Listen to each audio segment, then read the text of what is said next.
Both Pier 1 Imports and Restoration Hardware have had dips in their profitability ratios the past 2 years. Upon further research and examining their 10K executive summaries, both companies have made significant investments in IT and operational structures the past 2 years.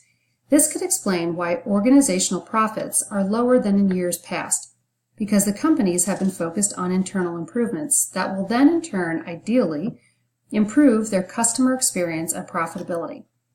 Continuing the competitive comparison, both Bed Bath & Beyond and Williams-Sonoma have avoided profitability ratio dips in the past 3 years.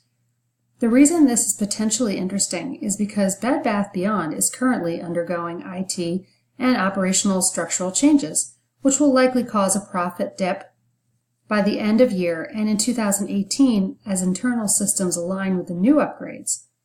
Williams-Sonoma, of all the organizations being compared, is strategically behind the others by about 1 year.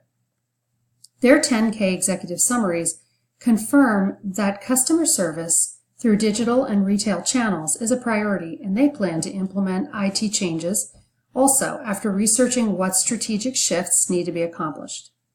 In brick-and-mortar stores, it is likely that Williams-Sonoma will experience a decrease in profitability when changes structurally are underway, simply because internal upgrades put strain on focus and resources.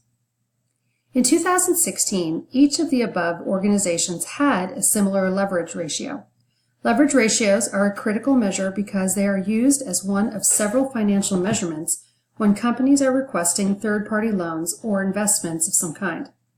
An organization's ability to pay or meet financial obligations is critical to both investors and the growth of a business.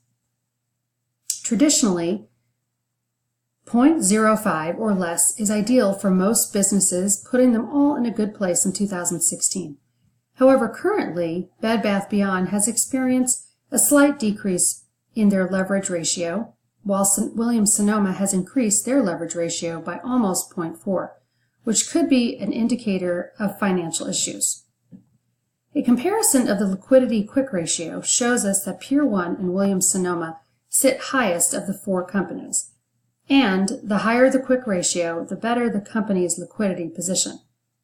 Stock prices for the 4 competitors show steady declines since the end of 2015, with a small uptick over the holiday season, a strong time for all 4 retailers. Since then, Restoration Hardware has been the only company to pull out of the decline as seen by the stock history.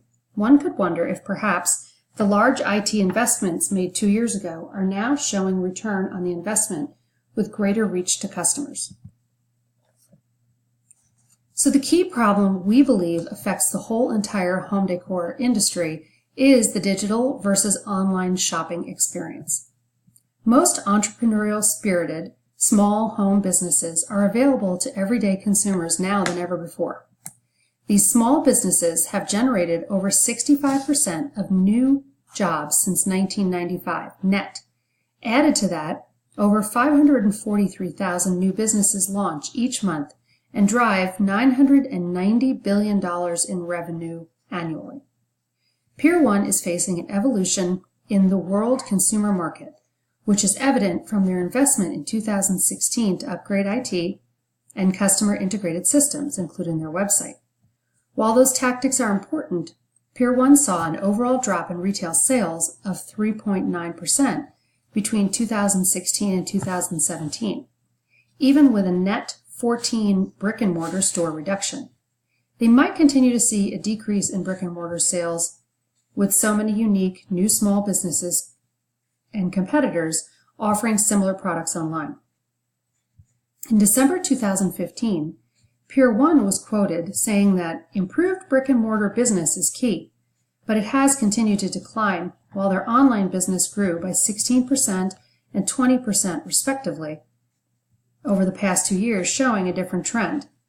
Their traditional demographic segment is also changing. The millennial generation are seen now as tech-savvy urban dwellers, meaning that they won't be venturing into the suburban strip malls to browse a Pier 1 retail location. So what are our recommendations? Well, based off of shopping habits of the millennial generation, stores need to adapt and move to where the customers are.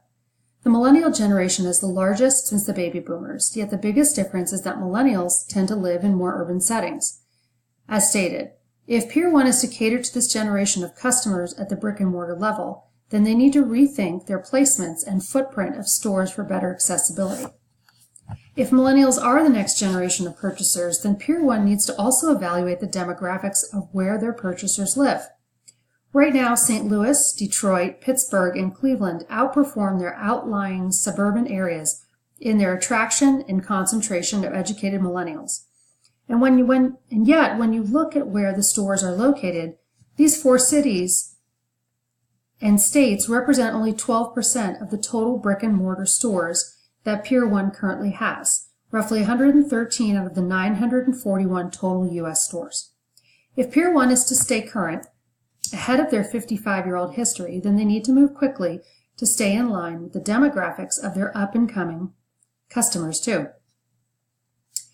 Also, Pier 1 spent $44 million in capital expenditures in 2016, focused on additional IT digital operation infrastructure, new stores, and optimizing leases.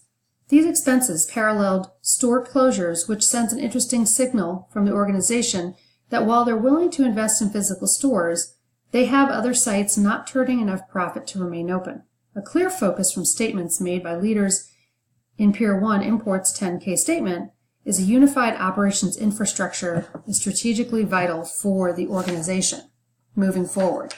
Their vision is to have an omni-channel capability when serving their customers, meaning if a customer shops online, they can also find items through the social media, be invited to special store sales in the area, and have a more catered experience when interacting with Pier 1 employees at every level, such as the call center, store, social media, and website.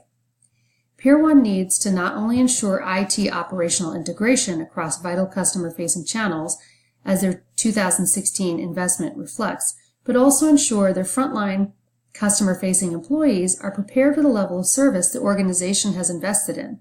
Often, changes structurally that are implemented from the top down fall short when not fully incorporated into training and current procedures being used by frontline employees. If Pier 1 is going to be successful targeting millennial consumers with their new operational integrated systems, they must put training programs in place to adjust frontline behavior. So how will we implement this summary and this strategy?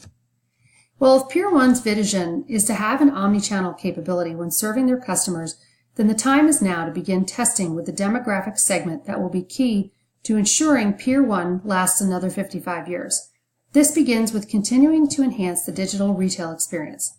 Stores will not become a thing of the past, but will need to change. Testing could begin in St. Louis, Detroit, Pittsburgh, and Cleveland, that 12% coverage by Pier 1's brick-and-mortar stores. Working with millennial focus groups in these markets could help Pier 1 stay on trend or even ahead as they've prided themselves in the past. Picture the next level of customer coming in with their tablet and a picture of an empty apartment or a dorm room. Perhaps there's a QR code they scan as they enter that allows them now to furnish and decorate before a product even leaves the store. However, when done with browsing both the real and virtual store, the minimum purchase is now higher than average because of the level of personalization and digital acuity.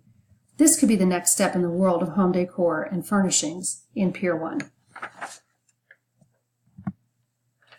Thank you very much, and thanks for visiting Pier 1 Imports.